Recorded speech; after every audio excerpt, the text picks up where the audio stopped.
Hello বন্ধুরা, সবাই কেমন আছো? আশা করি সবাই ভালো আছো, আমিও ভালো আছি। এখন এসছি ধান খেতে। আমাদের ধানের ক্ষেত ওই মাথা থেকে এই মাথা।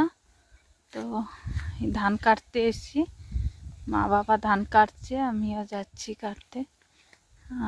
এই যে সব উচ্ছে লাগানো হয়েছে, এগুলো উচ্ছে গাছ সবে লাগানো হয়েছে।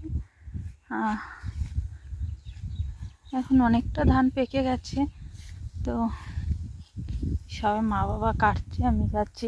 এগুলো সব চারা পড়েছে, এখনো গাছ উঠেনি, সেগুলো উঠেছে।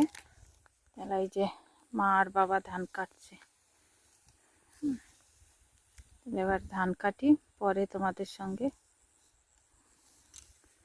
গল্প হবে, কথা হবে। চলো সবাই